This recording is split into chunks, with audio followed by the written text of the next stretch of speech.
Explica pra gente o que é, né, a criptomoeda, o que é blockchain, para as pessoas entenderem o conceito básico, porque a ideia nossa aqui hoje é fazer um guia básico para que as pessoas tenham para pesquisar, né? Então você precisa pesquisar isso para não cair em golpe, para entender quais são as funcionalidades, quais são os benefícios, né? Como operar esse mercado, né? Eu faço muitos paralelos com a revolução tecnológica das criptomoedas, como a gente faz paralelos com a chegada dos computadores, né, no final da década de 40 até o começo dos anos 60, ou até a chegada da internet, que no Brasil chegou do meio dos anos 90 para valer e pegou entre 2000 e 2010, como foi no resto do mundo. Lá no começo da computação, cara, quase ninguém entendia o que era computador. Você não tinha, por exemplo, uma faculdade de computação, porque era uma parada muito nova. Então você tinha uma base. Qual que era a base para entender de computadores? Você tinha que ser ou matemático e complementar com engenharia eletrônica, que eram os circuitos e as placas, né? Ou você era engenheiro eletrônico e você complementava com matemática. Então alguém da computação, no começo da computação, era um misto de engenheiro eletrônico com matemático. Hoje, cripto é uma maneira até interessante de falar, para uma pessoa que está de fora, cripto e blockchain é tudo aquilo que você não entende sobre computadores e tecnologia, junto com tudo aquilo que você não entende sobre dinheiro e economia. A base de quem está envolvido com as criptomoedas, e tira um pouco aqui o viés da especulação, o faraó do Bitcoin, promessa de dinheiro fácil, enriquecimento rápido, tira isso da jogada, né? Tecnologia de blockchain, cara, é uma ferramenta, né? É uma tecnologia mesmo. E ela junta conceitos da digitalização da economia com conceitos de informática, de computação. E eu vou dar aqui um exemplo bem prático, né? Eu falo sobre Bitcoin. O que é o Bitcoin? Falar sobre o que é blockchain, cara, teria que ser uma aula de ciência da computação. Não vamos entediar as pessoas com isso. Mas eu vou falar o que é Bitcoin. E quando eu te explico o que é Bitcoin desse jeito, você vai começar a ter algumas sacadas sobre o que é cripto. Pergunta para alguém, o que é Bitcoin? O cara, Bitcoin é uma blockchain que tem uma sequência de blocos descentralizados e não sei o que, começa a falar uma parada que você fica, meu... Ou então se você perguntasse pro político, Bitcoin...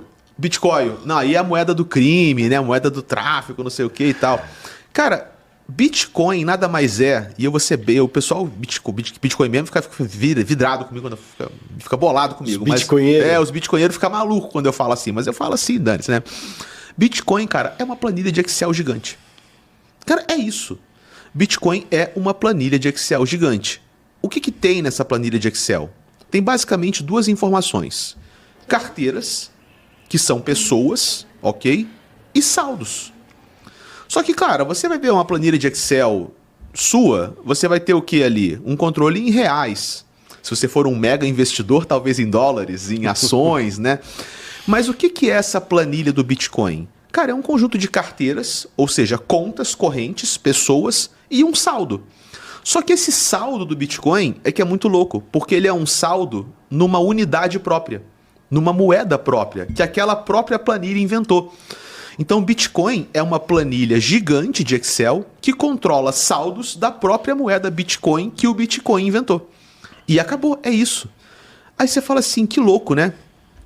Por que essas unidades de Bitcoin, que são contabilizadas nessa planilha de Excel gigante, por que essas unidades valem tanto dinheiro? Por que hoje um Bitcoin vale cerca de 60 mil dólares ou mais de 300 mil reais?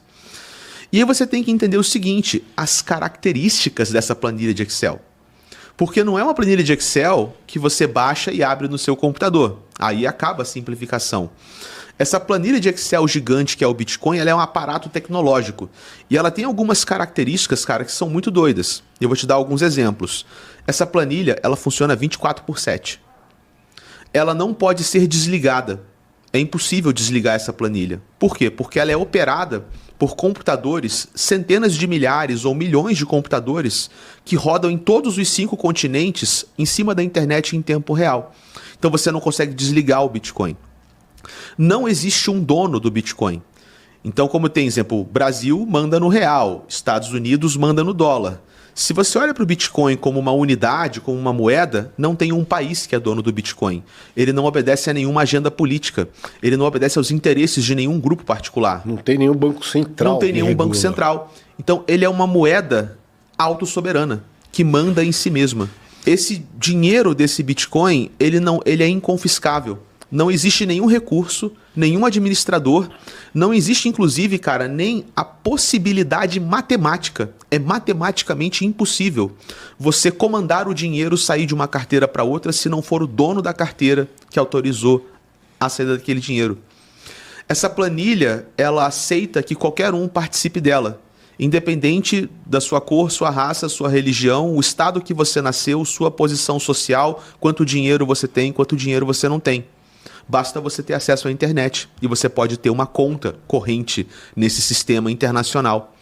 Esse sistema, cara, pode movimentar milhões ou bilhões de dólares de uma vez só.